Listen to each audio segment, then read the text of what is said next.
There is a moment most people recognize but rarely question. The ringing fades. The pressure lifts. The fog clears, at least for a little while. And the instinct is to feel relieved, to move on, to assume the problem has passed. But what if that temporary relief is one of the most misleading signals your body ever sends you?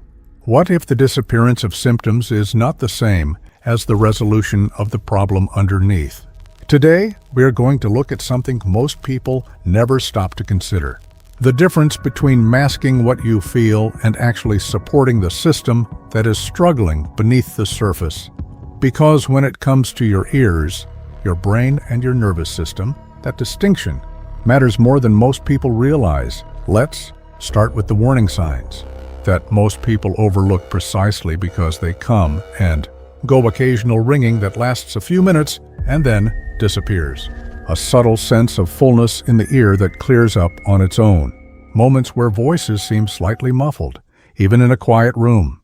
A vague mental haze that lifts after a good night of sleep. These are not dramatic symptoms. They are easy to rationalize, easy to dismiss.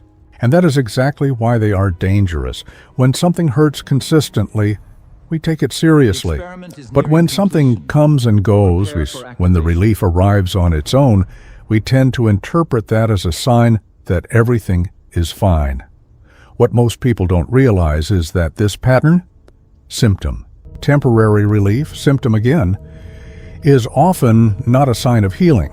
It can be a sign of a system under ongoing stress, doing its best to compensate, but quietly losing ground over time. By the way, tell me in the comments where you are watching from, and if you have ever experienced this kind of on and off pattern with your hearing or your mental clarity.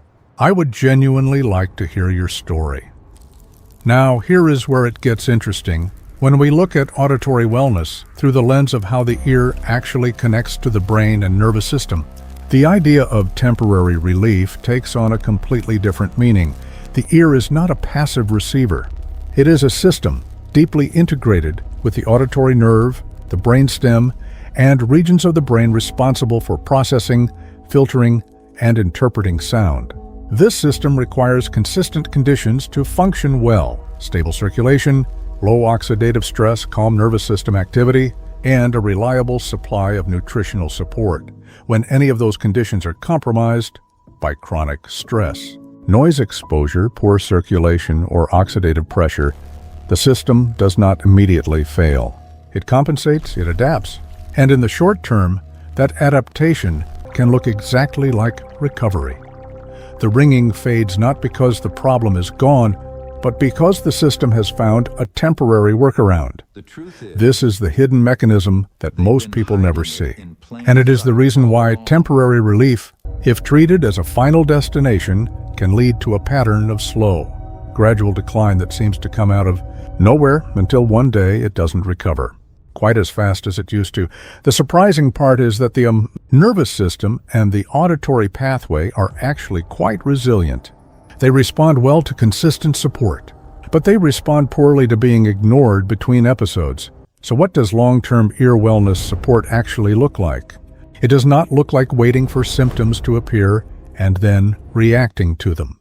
It looks like understanding the underlying conditions that allow the auditory system to function well, and creating those conditions consistently. That means paying attention to the health of the small blood vessels that supply the inner ear. It means managing oxidative stress, which research consistently links to accelerated auditory aging. It means supporting nervous system calm because chronic stress directly affects how the auditory nerve processes and transmits signals. And it means giving the brain the nutritional environment it needs to interpret and filter sound clearly. This is not about dramatic intervention. It is about consistent daily support for the system that most people take entirely for granted until the day they can no longer ignore it. And this is where practical tools become relevant, not as quick fixes, but as part of a broader daily approach to auditory and cognitive wellness. If you are looking for a natural option designed to support hearing clarity, ear wellness, cognitive focus, and nervous system health on a daily basis, check the first pinned comment below this video. The option mentioned there is designed specifically for this kind of consistent, long-term support, not a one-time solution, but a daily companion for your ear and brain health. Let me close with something worth holding on to. The ears are not separate from the mind. They are not separate from stress. They are not separate from aging, from circulation, from everything else happening inside your body. The auditory system is a window into the deeper health of your nervous system. And like any window, it requires care, not just crisis response. Temporary relief is not the enemy. But mistaking it for a solution is one of the most common and costly misunderstandings in hearing wellness.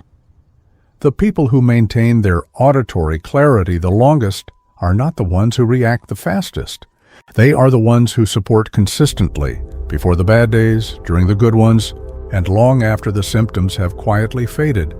Your ears have been working without a break since the day you were born. The question is not whether they deserve support.